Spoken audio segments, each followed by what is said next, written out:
This isn't just some story I made up, it's something that actually happened to me, a chapter of my life I've kept locked away for a long time. It's about how the one person who was supposed to be my biggest champion turned out to be the architect of my deepest betrayal.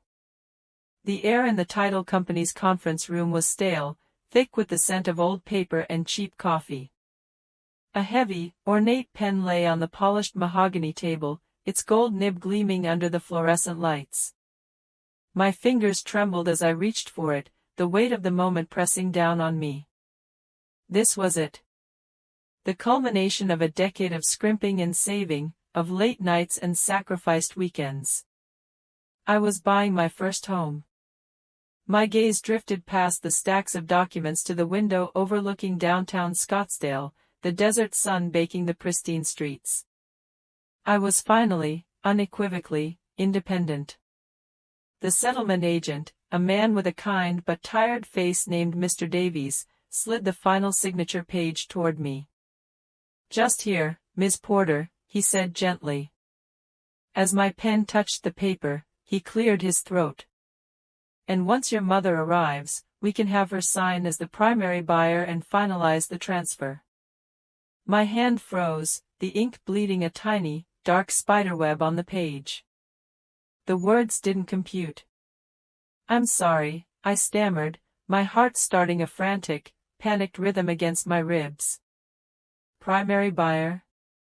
She was just co-signing to help with the interest rate. Mr. Davies gave me a look of deep pity before his eyes flicked to the doorway. And there she was. My mother, Carol Porter, stood framed in the doorway, radiating an aura of serene, predatory ownership. She wore a crisp white linen suit, her blonde hair perfectly coiffed, a triumphant, condescending smile playing on her lips as she looked at the pen in my hand, the house keys on the table, and the shattered dream in my eyes. "Don't be silly, dear," she said, her voice smooth as venomous silk. "You didn't really think you could do this all by yourself, did you? If you genuinely enjoy our stories, please subscribe to the channel, tell us where you're from, and what time it is right now. It's always fascinating to know how far our story flows." My world tilted on its axis. The sterile conference room, the patient Mr. Davies, the damning stack of papers, it all blurred into a nauseating haze. My mother glided into the room and took the seat opposite me, placing her designer handbag on the table with a soft, definitive click. She was a master of the small, theatrical gesture, each movement designed to assert her dominance. She nodded at Mr. Davies. "Shall we proceed? I have a tea time at the Silverleaf Club at 2. He shifted uncomfortably, his gaze darting between us. He was a pawn in a game he didn't understand, a bystander to an execution. My voice was a reedy whisper. "What did you do?" I asked, the words barely audible. Carol let out a delicate sigh, the kind reserved for a hopelessly slow child. "Maya, I helped you. This market is impossible for a single woman with your limited resources. Your credit is fine, but it's not excellent. I spoke with our broker, Stephen, and he agreed. Putting me as the primary owner and the property into the family trust was the most sensible path. It protects the asset. The family trust. Her trust. The one my father had set up before he passed, the one she controlled with an iron fist. My name wasn't on it. My brother's name wasn't on it. It was a legal fortress designed for her benefit alone. The asset? I echoed, my voice gaining a brittle edge. You mean my house? The house I found? The house I saved for? My down payment? Oh, don't be so dramatic, she sniffed, waving a dismissive hand. Of course, your little contribution was noted. Think of it as rent, paid well in advance. You'll have a beautiful, safe place to live without any of the burdens of actual ownership. It's the best of both worlds, really. You get the illusion of independence, and I get the peace of mind knowing my investment is secure. My investment. The words hung in the air, cold and heavy. I looked at the signature line where I'd been about to sign, and then at the pages of fine print I had trusted her and her broker to handle. I had been so overwhelmed with the process, so grateful for her supposed help, that I had skimmed through the final documents she'd put in front of me at her kitchen island 2 nights ago, blinded by her reassurances of, "It's all standard, darling." I had walked straight into a gilded cage she'd been constructing my entire life. My mother had never believed in me. It wasn't just a lack of faith, it was an active, insidious campaign of psychological warfare waged since I was a child. Every A on a report card was met with, "So close to an A, what happened?" Every creative project was critiqued with, "It's lovely, dear, but how will you ever make a living with hobbies?" She'd cultivated a narrative that I was fragile, impractical, and incapable of navigating the world without her guidance. For 30 years, she had been the gatekeeper of my self-worth. And now, she was the gatekeeper of my home. The dream hadn't been to just own property. It was to own my life. It was a charming 1950s bungalow in the historic district of Scottsdale, with a terracotta roof and a small yard filled with bougainvillea. It was 2 bedrooms, one for me, one for a home office where my graphic design business could finally flourish. It was walking distance to the art galleries and cafes in Old Town. It was everything she wasn't, modest, authentic, and wholly mine. I had worked for 10 years as an in-house designer for a sterile tech corporation, the fluorescent lights and gray cubicles slowly draining the life from me. Every paycheck, a portion was siphoned off into a high-yield savings account I'd nicknamed the Escape Fund. I'd stopped taking vacations, I drove a 10-year-old Honda, I learned to cook so I wouldn't eat out. That down payment wasn't just money, it was a decade of my life, crystallized into a number. When I finally found the bungalow, I knew it was the one. The loan application process was daunting, and when my mother offered to co-sign to lower the astronomical interest rates, I hesitated. A small, withered voice of self-preservation in the back of my mind screamed, no, but 30 years of conditioning to please her, to seek her approval, shouted it down. "It's the smart move, Maya," she'd said, her voice dripping with manufactured concern. "Let me just talk to Stephen. He's handled all our finances for years. He'll get you the best possible deal." I'd relented, and in that moment of weakness, the trap was sprung. She took over everything, intercepting emails from the broker, fielding calls from the lender, presenting me with documents to sign with a casual, "It's just the initial offer," or "This is for the inspection." I was a frog in a pot of slowly warming water, completely unaware I was being boiled alive.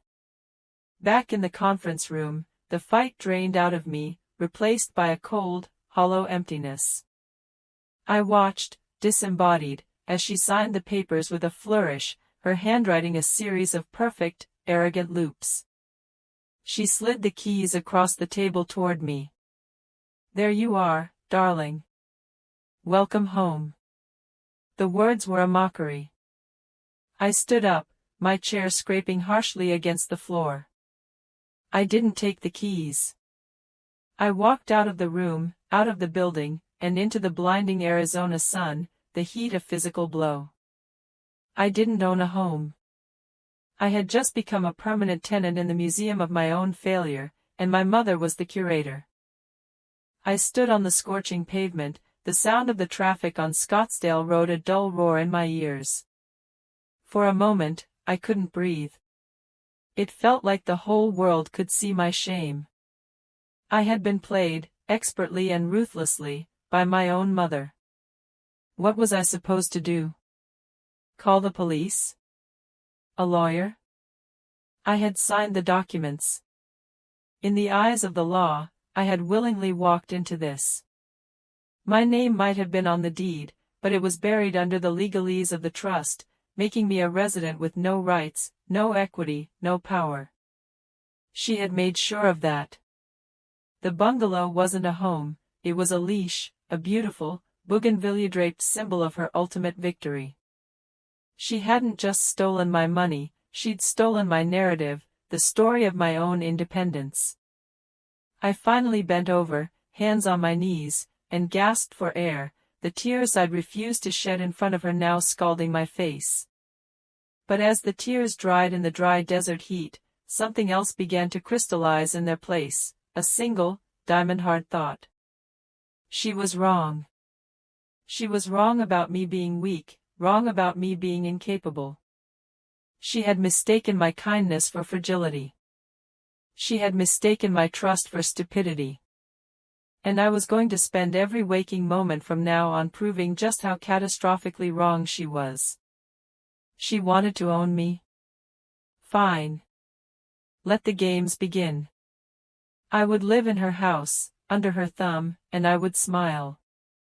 I would be the perfect, grateful, defeated daughter she always wanted. And while I was playing my part, I would be building a new escape fund, not of money, but of vengeance. The war had been declared in that sterile conference room, and I had just lost the first battle. But I was about to learn the terrain, gather my weapons, and burn her perfectly curated world to the goddamn ground. My first step was the hardest. I had to go back. I had to pick up those keys. My feet felt like lead as I walked back into the title company, my face scrubbed clean of tears, my expression a carefully constructed mask of resignation. My mother was chatting amiably with Mr. Davies, her laughter echoing unnaturally in the quiet space. She turned as I entered, her smile tightening ever so slightly. She had expected a bigger fight, more hysterics. My composure unsettled her. "Feeling better, dear?" she asked, her tone dripping with saccharine sympathy. I ignored the question and walked to the table, picking up the small, brass keys. They were cold and heavy in my palm. "I'll need a copy of all the paperwork," I said, my voice flat and devoid of emotion. "For my records." Mr. Davies, looking relieved to be given a simple, professional task, immediately began making copies. My mother watched me, a flicker of something, annoyance, suspicion, in her eyes before it was replaced by her usual smug certainty. "Of course, dear. It's always good to be organized," she said, as if she were praising a toddler for coloring inside the lines. I drove to the bungalow in a daze. The streets of Scottsdale, usually so vibrant, felt like a movie set. The manicured lawns, the towering palm trees, the gleaming luxury cars, it all seemed part of an elaborate facade, just like my mother's love. When I pulled into the driveway of what should have been my house, the sight of the blooming pink bougainvillea against the white stucco walls made my stomach clench. It was a beautiful prison. The first few weeks were a masterclass in psychological torture. My mother had a key, of course, and she used it without reservation. I'd come home from my soulless corporate job to find the furniture rearranged. "The feng shui was all wrong, darling. You were blocking your own prosperity." I'd be in the middle of cooking dinner and she would appear, opening my refrigerator and skiing at the contents. "You can't live on kale and quinoa, Maya. A woman needs substance. I brought you a casserole." The casseroles were always laden with cheese and cream, things she knew I tried to avoid. They were acts of culinary sabotage. She would drop by unannounced with her friends, women with taut, unsmiling faces and names like Bitsy and Muffy. She'd give them the grand tour. "Isn't it, darling? I just had to get it for Maya. She works so hard, but bless her heart, she just doesn't have a head for real estate. I'm just so happy I could provide this for her." I would stand there, a ghost in my own home, forced to smile and accept their condescending compliments. Every word was a tiny, sharp jab, reminding me of my place. I was a prop in the stage play of her magnanimity. During this time, I pored over the copies of the closing documents every night. I sat at my new dining room table, a table she had picked out, with a highlighter and a legal dictionary, dissecting every clause. It was as I suspected. My name was on the deed, yes, but as a tenant in common, with my share irrevocably assigned to the Carol Porter Revocable Trust, upon my death or incapacitation. More importantly, the trust held the majority stake, giving her full legal authority over any decisions regarding the property, including its sale.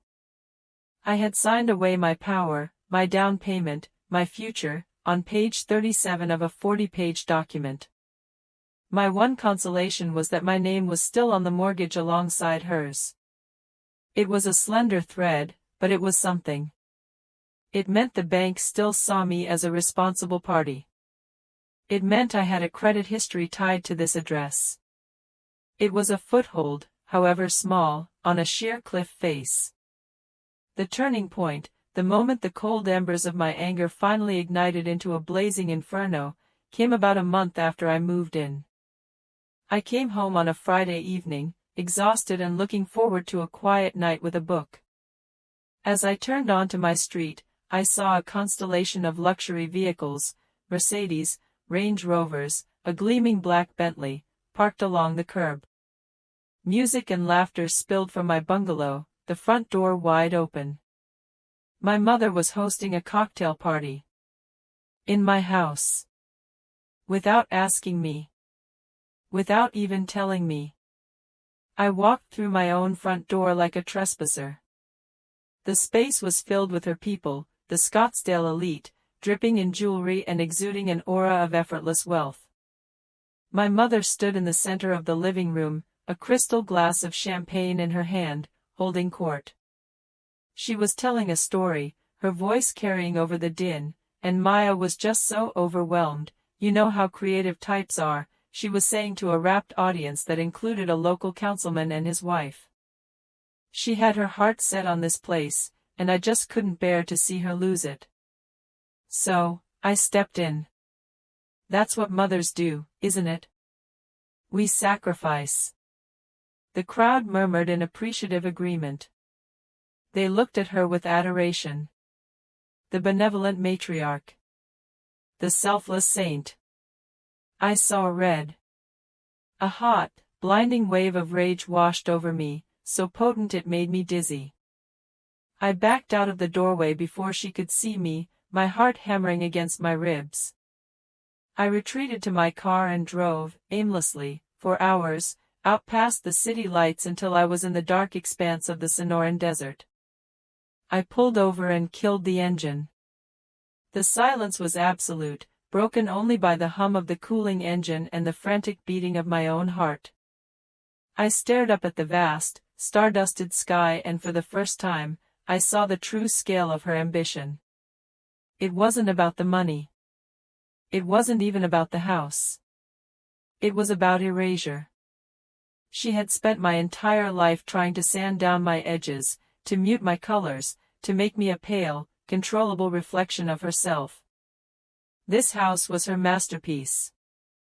By giving it to me, she had ensured I would be forever in her debt, forever under her control, my one great attempt at independence twisted into her ultimate monument of control. I would never be free as long as I lived under that terracotta roof. In the profound silence of the desert, a new kind of calm settled over me. The rage didn't disappear, but it cooled, hardening from a molten flood into a sharp, focused weapon. The objective was no longer just to survive her. The objective was to win. To beat her at her own game of appearances, manipulation, and power. I wasn't just going to move out. I was going to dismantle her, piece by piece, in the one arena she cared about, her pristine, perfect social standing. She had built her kingdom on a foundation of lies and control, and I was going to find the fault line and shatter it. I drove back to the city, the first rays of dawn painting the distant mountains in hues of purple and orange. I slipped back into the house. The party was over, the place reeked of stale wine and expensive perfume. A cleaning crew, no doubt hired by my mother, was already quietly at work. I went to my bedroom and looked at my reflection in the dark window. The face staring back at me was no longer that of a victim. It was the face of a woman with a plan. The war was on, and my first order of business was to build an arsenal. My mother's greatest weapon was money, or at least the appearance of it. Mine would have to be the same. The next Monday, I walked into my boss's office at the tech firm, my resignation letter clutched in my hand. It was a terrifying leap. For a decade, this steady, soul-crushing job had been my security blanket. But security was an illusion. My mother had taught me that true security was power, and power was something you had to take for yourself. I had a small cushion of savings left over after the down payment debacle, enough to survive for a few months if I was careful. My plan was simple. I was going to turn my freelance side hustle into a full-time enterprise. For years, I had taken on small graphic design projects, logos for local businesses, brochures for startups, in my spare time. Now, it was going to be my lifeline and my war chest. I spent the first week in a frenzy of activity, working from the small desk in my second bedroom, the one my mother kept suggesting I turn into a meditation space. I built a professional website, curated a portfolio of my best work, and started leveraging a network of contacts I'd built over the years. I emailed every former colleague, every acquaintance, every business owner I'd ever met. I offered introductory rates, referral bonuses, anything to get my foot in the door. The first month was brutal. I worked 18-hour days, fueled by cheap coffee and pure adrenaline. I took on any job, no matter how small. I designed menus for a pizzeria in Tempe, created social media graphics for a boutique in Old Town, and built a website for a dog groomer in Paradise Valley. While I worked, I played the part of the dutiful daughter to perfection. I'd have dinner at my mother's grand, soulless house in North Scottsdale twice a week. I'd listen patiently as she lamented the stock market or complained about the incompetent new groundskeeper at her country club. I'd thank her profusely for the casseroles she'd still leave on my doorstep. "I don't know what I'd do without you, Mom," I'd say, my voice thick with faux gratitude. "This house is so wonderful, but it's a lot to manage. Thank you for taking care of everything." I could see her lapping it up. My capitulation confirmed her worldview. I was the flighty, creative child, and she was the capable, pragmatic parent. She believed she had won so completely that she stopped paying close attention. This was her fatal mistake. I funneled every dollar I earned into a new bank account at a separate bank, an account she knew nothing about. I lived like a pauper in my beautiful prison. My diet consisted of rice, beans, and whatever vegetables were on sale. My only indulgence was high-speed internet.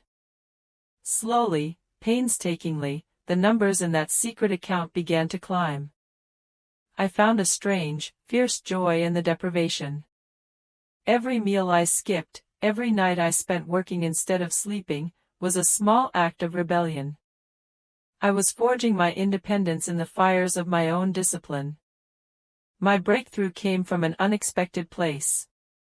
One of my clients was a small real estate agency that specialized in luxury properties. They needed a complete rebranding, logo, website, marketing materials. I poured everything I had into the project, creating a brand identity that was sleek, modern, and screamed exclusivity. The lead agent, a woman named Sarah, was blown away. She started recommending me to her high-net-worth clients who were flipping houses or developing properties. Suddenly, I wasn't just designing menus anymore. I was creating branding for multi-million-dollar homes. The pay was exponentially better, and more importantly, it gave me a window into my mother's world. I started learning the language of real estate, of investments, of leverage. I started to understand the intricate web of finance that held the Scottsdale elite aloft. While I was building my financial independence, I began phase 2 of my plan, intelligence gathering. Playing the part of the helpless daughter gave me unfettered access to her life. She'd ask me to help her sort through mail or organize files in her home office, tasks she deemed beneath her. "You're so good with details, darling," she'd say, never suspecting that I was a spy in her own house. It was in her impeccably organized office, surrounded by photos of her smiling triumphantly on golf courses and at charity galas, that I found the first crack in her armor. Tucked away in a file labeled Investments, I found documents for a company called Sonoran Vistas Development Group. It was a high-risk, high-reward commercial real estate venture she had sunk a significant amount of capital into, far more than I thought she had. I cross-referenced the company with public records. The project was a luxury retail space being built in a less-than-desirable part of Phoenix. It was a vanity project, a gamble to prove she was more than just a woman who had inherited her husband's wealth. She was a business tycoon. But the project was stalled. Permits were being held up, and I found letters from other investors expressing deep concern over the lack of progress. My mother wasn't just wealthy, she was leveraged. She was maintaining her extravagant lifestyle on a foundation of credit and risky investments. Her power wasn't absolute. It was a carefully constructed illusion. And illusions could be shattered. The real key, however, came from a conversation I overheard. I was at her house, supposedly picking up a piece of mail that had been sent there by mistake, when she was on the phone in her sunroom. Her voice was sharp, annoyed. She was talking to my older brother, Mark, who lived in California and kept a healthy distance. "Mark, I can't just give you the money," she was saying. "Everything is tied up in the trust and the new development project." "No, you don't understand, appearances are everything. I am this close to getting a seat on the board of the Phoenix Charity Alliance. Do you know what that would mean for us?" I froze, hiding in the hallway. The Phoenix Charity Alliance. It was the absolute pinnacle of the Scottsdale social scene. The board was made up of old money, titans of industry, and philanthropic gatekeepers. Getting a seat on that board wasn't just a status symbol, it was the ultimate validation. It was the one thing my mother coveted more than anything. And the board was chaired by a notoriously scrupulous, formidable woman named Eleanor Vance, the widow of a tech billionaire who valued integrity and reputation above all else. A plan began to form in my mind, audacious and terrifying in its scope. I didn't just need money. I needed a weapon that could strike at the very heart of her identity. I now knew its name. It was Eleanor Vance. My focus shifted.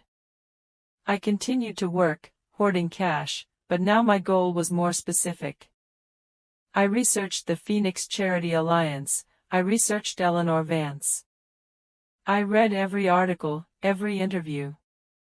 She was a private person, but her values were public knowledge.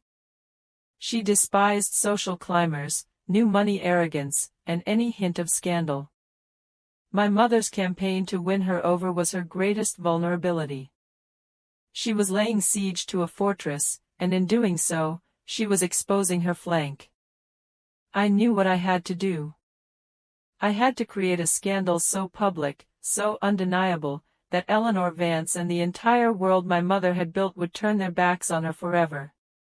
And I knew exactly how I was going to do it.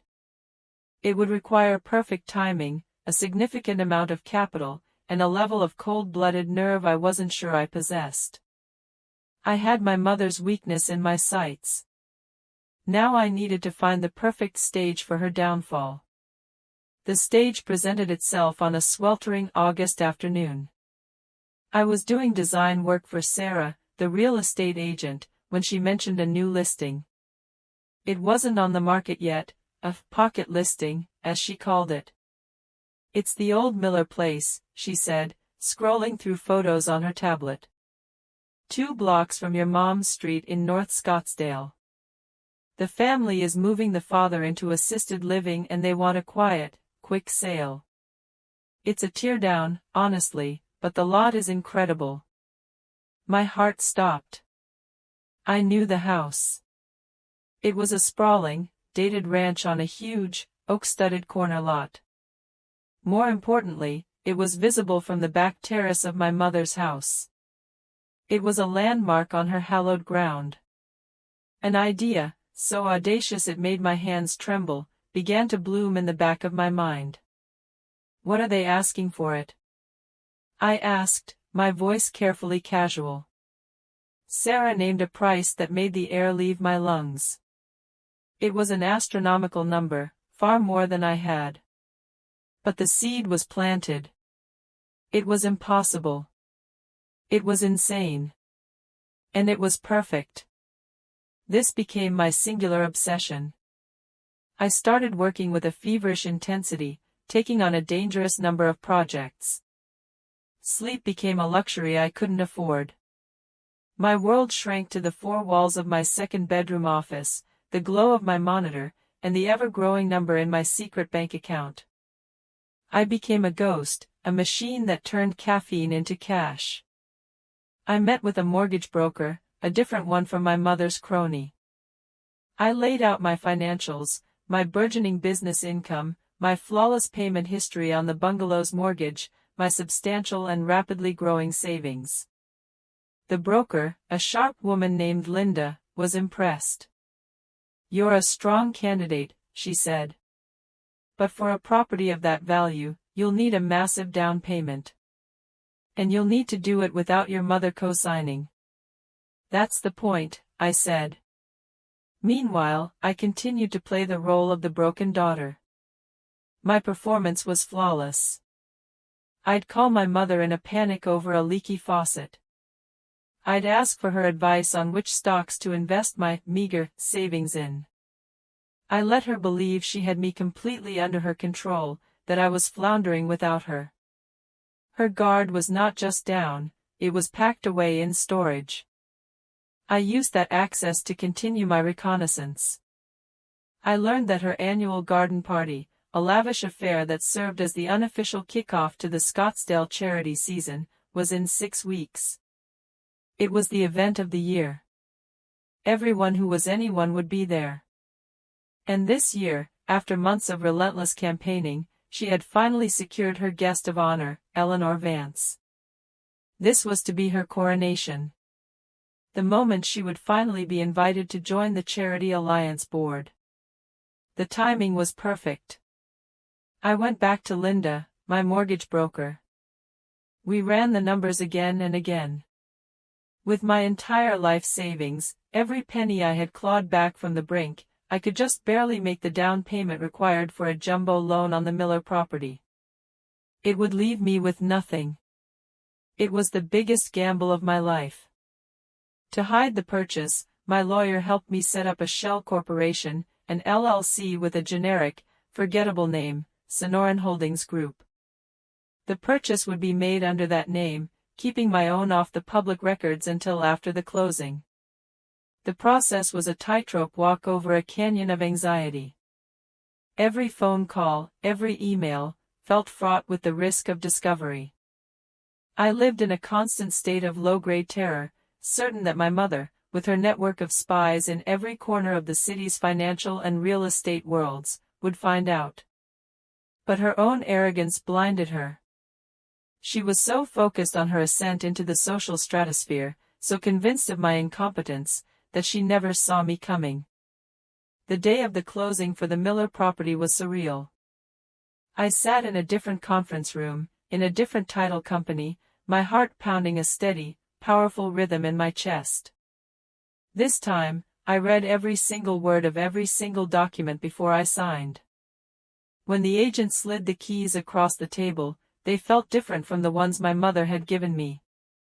These weren't heavy. They were light. They were the keys to my freedom. I had the weapon. I had the stage.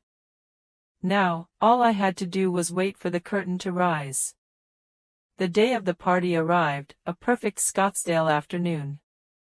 The sky was a brilliant, cloudless blue. I woke up that morning and for the first time in months, I didn't go to my computer. I drove to the Miller house. My house. I walked through the empty rooms, the silence echoing with possibility. I stood in the overgrown backyard and looked across the manicured landscape toward my mother's house. I could see the party preparations in full swing, caterers arranging tables, florists setting up elaborate bouquets, a string quartet tuning their instruments on the back terrace. It was a scene of perfect, manufactured elegance. And I was about to detonate a bomb in the middle of it. I had arranged for a moving company, the biggest, most conspicuous one I could find, to arrive at my new house at precisely 4 p.m. The party was scheduled to begin at 3:30.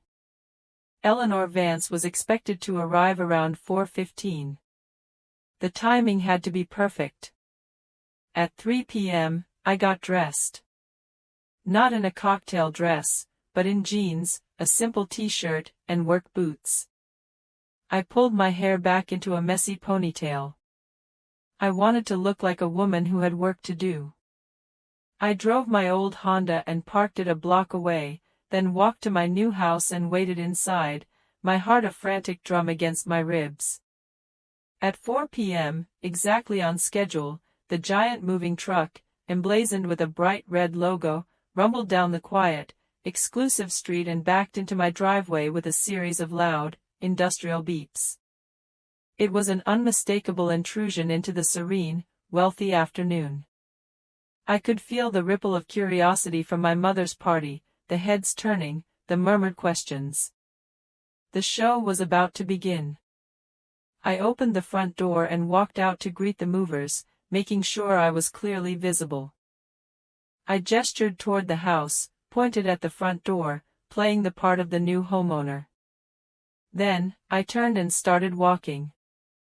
I didn't walk down the street. I walked across my new lawn, through a row of oleander bushes that separated the two properties, and stepped directly onto the pristine, emerald green grass of my mother's backyard. I was officially crashing the party. Every head turned.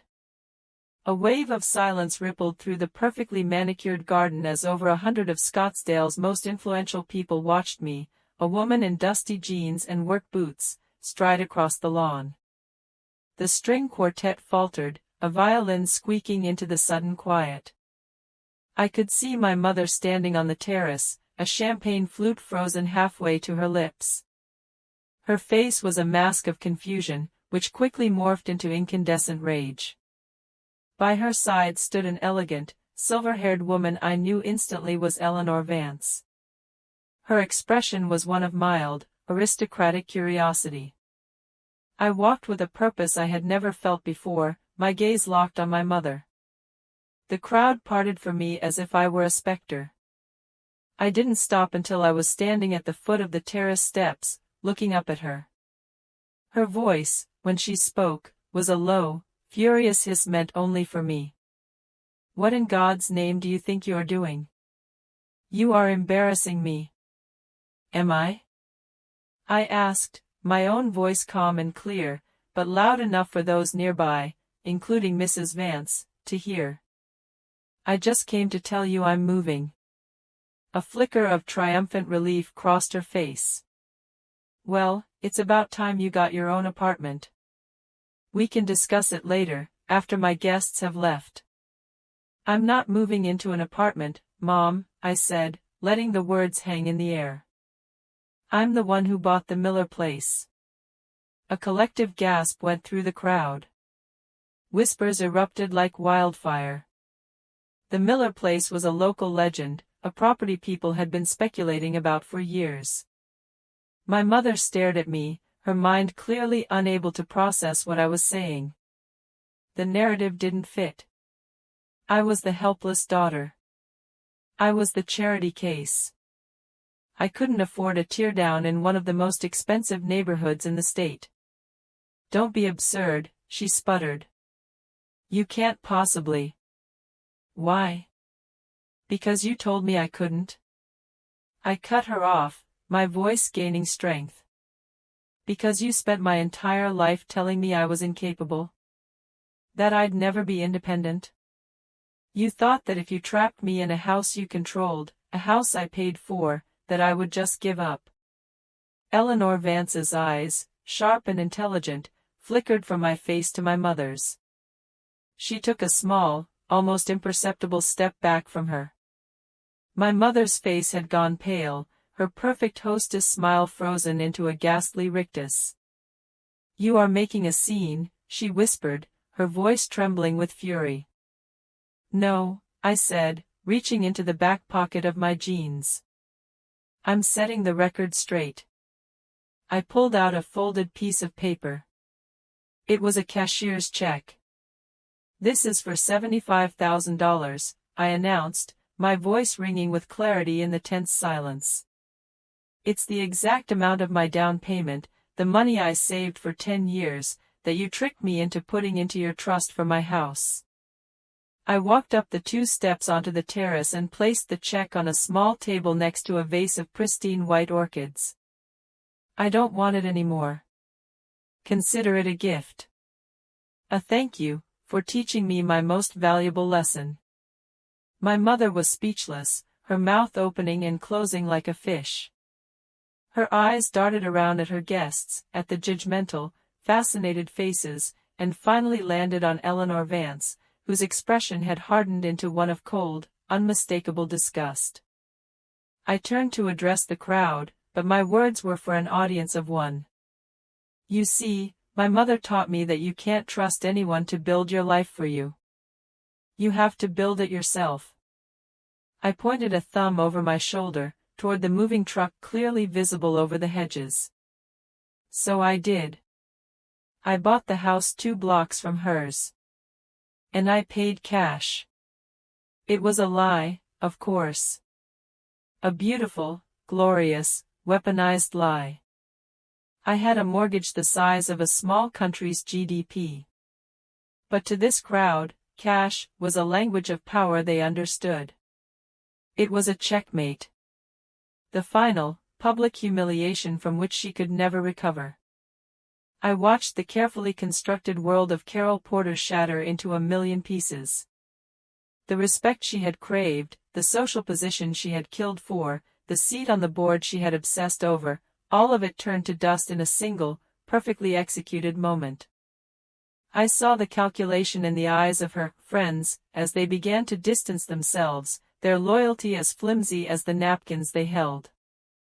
I looked at Eleanor Vance, who gave my mother one last, withering look before turning and walking away without a word. It was over. I hadn't raised my voice. I hadn't cried. I had simply told the truth, wrapped in one magnificent, strategic lie. I turned my back on my mother, who stood amidst the ruins of her party, a queen dethroned in her own court. I walked off the terrace, across the lawn, and back toward my own property, my own life. I didn't look back. I didn't need to. The silence behind me was more damning than any shouting match could ever be. I could feel 100 pairs of eyes on my back, but for the first time in my life, I didn't care about being watched. The girl who had walked onto that lawn was gone, and the woman who walked off it was finally, completely, free. The aftermath was a storm of silent fury.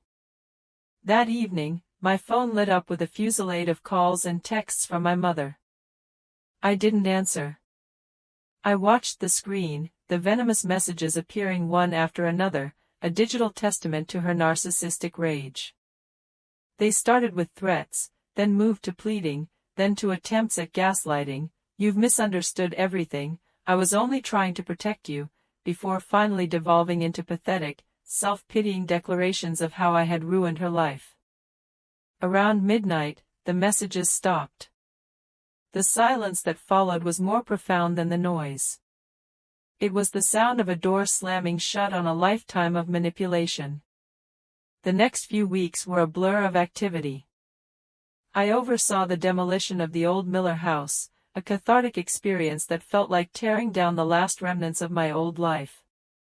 I worked with an architect to design a new home, not a sprawling mansion to compete with my mother's, but a modest, elegant, modern house filled with light and open spaces. A house designed for one person to live in peacefully and creatively. News travels fast in a town like Scottsdale. The story of Carol Porter's disastrous garden party became the stuff of local legend. She became a social pariah overnight.